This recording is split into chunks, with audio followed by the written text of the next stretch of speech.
I think the best case for the resurrection is one that builds on facts which critics accept for two reasons. It's a common ground that we can both talk about as we did tonight.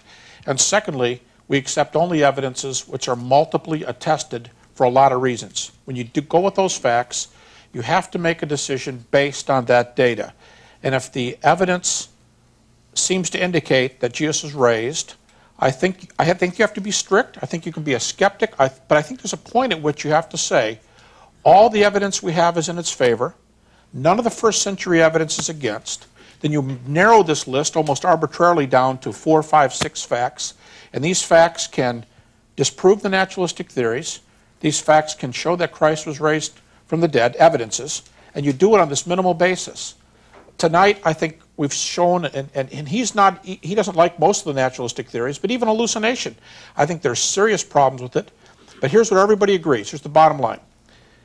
Every critic believes that the disciples thought they saw the risen Jesus. So here's the issue. If the disciples thought they saw the risen Jesus, and hallucinations don't work, as far as we know, nothing else works. All we have is this is an incredible event. There's got to be a time at which we say what they gave evidence to occurred, especially if this is a world where I can see God, prayer, healing, life after death, and now I'm saying this looks like the Son of God. And I do think the resurrection evidences who Jesus claimed to be. And back to my wife, I do think in 1995, 2,000 years later, the resurrection says if Jesus was raised, and he offered that to everybody else. I mean, I think when the disciples saw Jesus, they saw walking, talking, eternal life. I mean, that's just to bring it down to the lowest common denominator. They saw heaven walking on earth. And I think that allows me to say, someday I will be able to see my wife, and on the authority of the resurrection. Let me just end this way. Every ounce of evidence for the resurrection of Jesus is evidence for my resurrection, if I believe.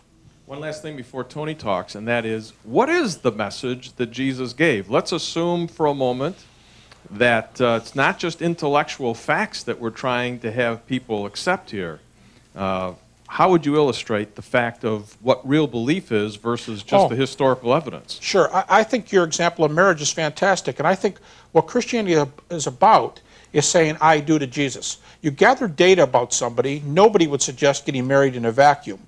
You learn facts about somebody, and then you exercise faith. You say, I do. You don't know if this is going to be a perfect marriage, but you have facts, and you say, I do.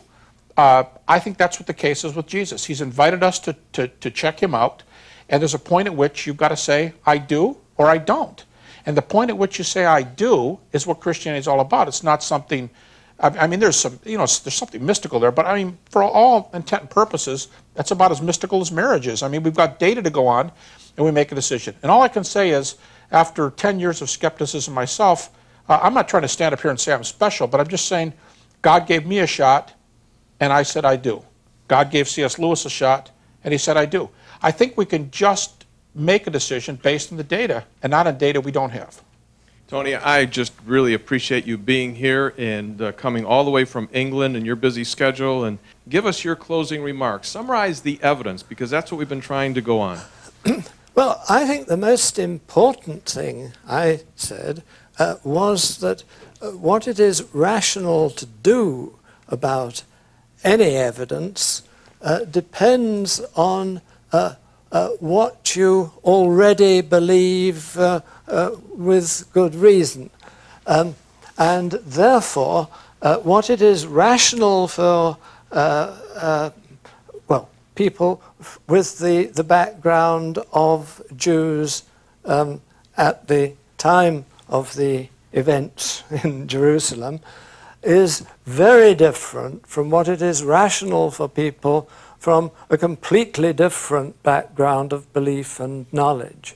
But you would admit now, let's kind of summarize where we're at, is that hallucination theory needs a lot of work, doesn't it? Oh yes, but this idea that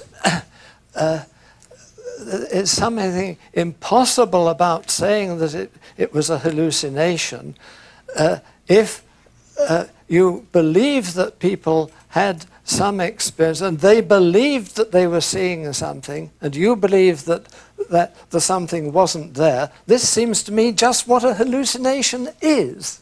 I don't see, I mean, you may say that that sort of thing doesn't occur, but what I'm claiming, if I claim that people believed they saw something that wasn't there, I am just claiming that they had that sort of belief in something that wasn't there. But if the data say these are the last people to see hallucinations, say Paul with the conversion disorder, the disciples who saw Jesus in groups. In other words, if hallucination doesn't work, then what do you do? Well, it does work with individual cases.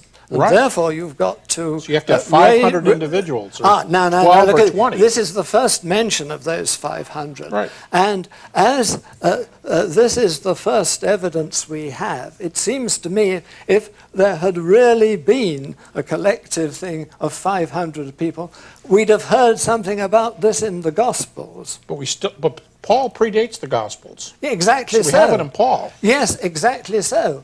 And if this really occurred, and you know, Christians were talking about it, it's impossible to explain why it's not, the story is not repeated. By the way, you have an appearance in Galilee with an unspecified number of people.